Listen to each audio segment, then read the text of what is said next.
she knocks on the window, freaks me out. I roll the window down and she introduces herself with, "You want to get your dick sucked?" And I was like, whoa, man, like, no, no, no, no, no. And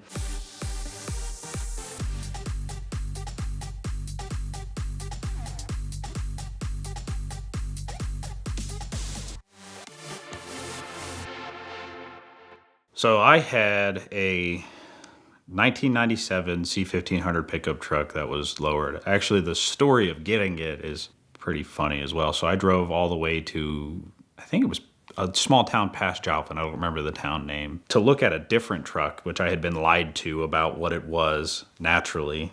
I was told that it had a 4L80 transmission and a 6-liter. When I got there, it was a 4.8 with a 4L slippy. Like, it was the exact opposite of what it was supposed to be. And so I'm scrolling through Facebook Marketplace, and my friend Sergio that was with me was like, "Hey, how about this truck?" And it was that 97 OBS truck. And I was like, "Yeah, like, let's go look at it." And I messaged the guy, and he wanted a little bit more money than I had with me, or really actually had it all.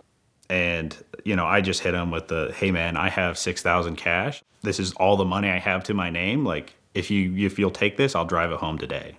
And he was like, "No, I can't take that, like, whatever." And I was like, "Can I at least come look at it?" So we drove over there and we look at it, and the guy ended up being a really cool guy.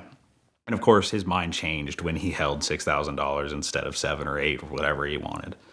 So we drove it home, and man, that truck was just awesome for what it was. It had a bajillion miles on it, and it was lowered and Mako paint job. Like, it wasn't the best truck ever in the world, but it was mine, and I've always kind of wanted one. My first truck was also an OBS truck, so I've always wanted a short box that was lowered. You know, I've had the truck for a little while now, and earlier in 2020, I quit my job to become a full-time automotive photographer. And so I needed something that would drive me around the country, and so this just had to do because it was what I had. My little brother and I put easily like 50 to 80,000 miles on that truck in a year, just driving it all around the country. And we had driven it from Kentucky. So we went to LS Fest to take pictures at LS Fest. I was working with a friend of mine named Jack Davis, who's a Formula Drift driver.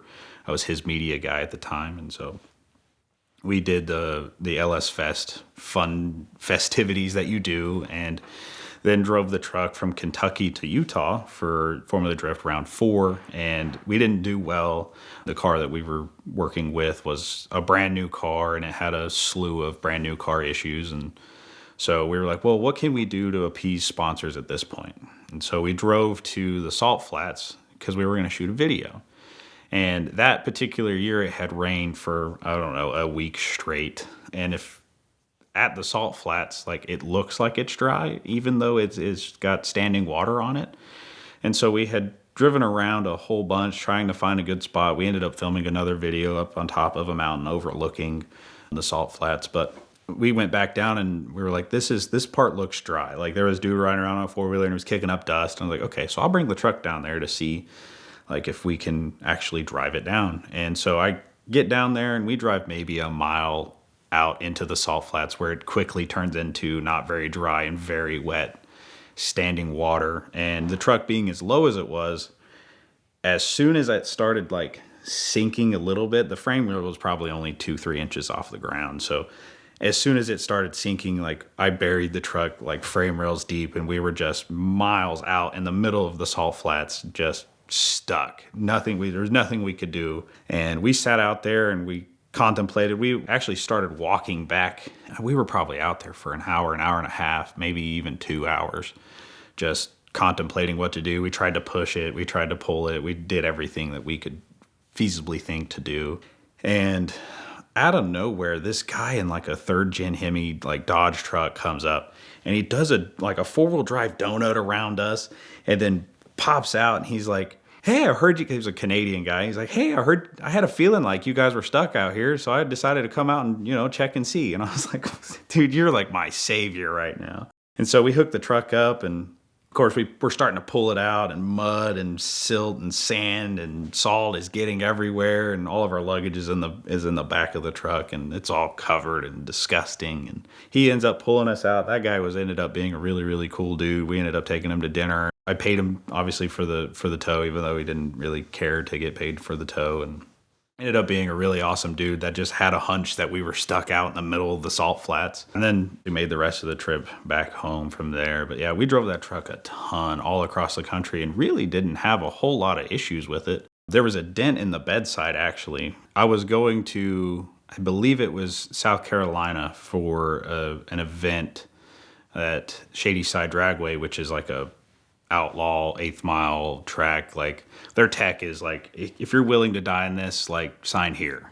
I had almost ran out of gas, and so I try my best not to stop in Memphis for obvious reasons. And this particular trip, I don't know what happened. Wasn't really paying attention to the gas gauge, whatever it may have been. And so I had to stop at the fuel station, I think it was a Love's in Memphis. I get out, and I'm pumping my gas, and out of nowhere, this guy comes up, and he starts yelling, "Give me $20." I'm like, bro, I'm not going to give you $20 just because you asked so nicely. Like, no, give me $20. And then brandishes like a small Louisville Slugger out of his thing and smacks the side of the bed of the truck. And of course, like, I'm like, at this point, I'm kind of angry and whatever. And so I start getting in an altercation with this guy, and they pushing and shoving and like, get out of here, and yelling at each other. And I ended up kind of ruffling his feathers a little bit, enough to the point where he decided to leave me alone. But I had a dent in the bedside for the longest time because of a freaking crackhead wanting $20 and just deciding that it was the way that he was going to get it from me. I ended up selling the truck because after I got it stuck in the salt flats, it had become very, very rusty. And I couldn't afford to, nor really cared to fix it at the time. And I wanted a little bit bigger of a truck, so I traded a friend of mine for '07 crew cab truck. That truck ended up being even more of a pile of crap than the freaking old truck was. And because I got it from a friend, I didn't look at the title at all until I went to go register it, which of course I didn't. I waited to register it until I was trying to sell the truck, which is natural, right? And so I go to register the vehicle. Actually, I believe my wife went to go register the vehicle, and she's like, "Hey, this is a salvage title." And I'm like, "Oh, I had no idea." Like, I asked my friend at the time, like, "Hey, was this a good title?" And he's like, "Yeah, great title, whatever." I'm like, "Okay." And then so we started like investigating why this truck had a salvage title, and we couldn't figure it out. Like, the truck was dead straight. It looked awesome. Didn't leak a drop. And then one day I'm driving, and smoke starts rolling through the vents. And I'm like, what is going on? And the truck was on fire underneath, because what I had found out was the body control harness, somebody had tried to steal the truck and the radio and whatever else. And in their efforts to do so, they had ripped the body control harness out and just cut it with a pair of shears or whatever they cut it with. I don't know if it was my friend at the time or my old friend at the time or somebody else along the line that had just O'Reilly butt connected the harness back together, but they O'Reilly butt connected the harness back together, and it of course shorted and caught the truck on fire. At the time, after it had started to catch on fire and whatever, we had got it put out. My way to fix it was, again, O'Reilly butt connectors, because I didn't have the cash flow or whatever to fix it the right way. And again, it caught on fire in the exact same manner. And you'd thought I would have learned my lesson by then, but I most definitely did not. And so then after that truck, I had sold it and bought an F-body Camaro. I've been somewhat of an F-body Camaro guy my entire life. Like, I had one right when I got out of basic training. We went to our honeymoon, drove it around, and I've had 4 or 5 of these cars at this point. This particular one, which I still have, was the nicest one I've had, but with the most miles. At this point in my photography career, I had missed having something cool to drive around to these drag and drive races, because it gives me I believe it gives me like a little bit of a leg up on the other photographers. It also like opens the door to tell them essentially that, hey, I'm a car guy too. Like, I have my own hot rod here, and I'll do burnouts and fun stuff in it. It also immediately, I found, like, lets everybody know, like, oh, that's the photographer guy. So like, let me slow down and so I can shoot rollers or whatever. So I started driving this Camaro because my thought process was like, it's a 6-speed car. It'll get good enough gas mileage. It's kind of a hot rod. It's a good time. So driving through, again, Memphis, I got stopped at a stoplight, and I'm sitting there minding my own business, trying really hard not to look at anything but the road in front of me, because I don't want to attract wandering eyes and whatever else it may be. And I get a knock on the window. And I look up because I've freaked out, and I roll the window down, and it happens to be 2 prostitutes. she knocks on the window, freaks me out. I roll the window down, and she introduces herself with, "You want to get your dick sucked?" And I was like, whoa, man. Like, no, no, no, no, no.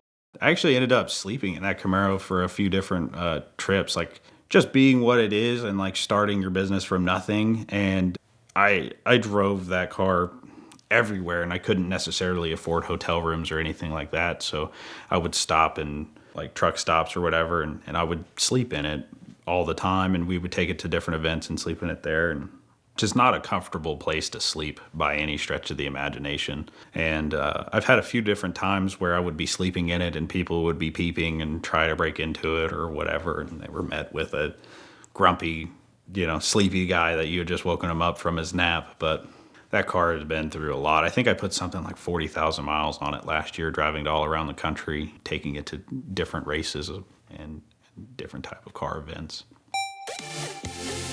When you're buying a pre-owned car, it is critical to get a professional mechanic to inspect it every time. And so the Lemon Squad is the easiest way to do that and the most affordable. Generally within 24 or 48 hours, they can get somebody on site anywhere in the country with their nationwide network of trained professional mechanics that are going to give you a ton of pictures and a full report of exactly what's going on with this car. It's a great way to avoid scams, and it's a great way to get a very clear picture of the car that you're buying, and this ammunition can make you the shrewdest negotiator of all. It also makes the drive home a whole lot easier and keeps a little bit more money in your pocket, and I know that you'll love the results from the Lemon Squad. So check them out now at the link in the description below for a special discount and to make sure that you're buying the car that you think you are.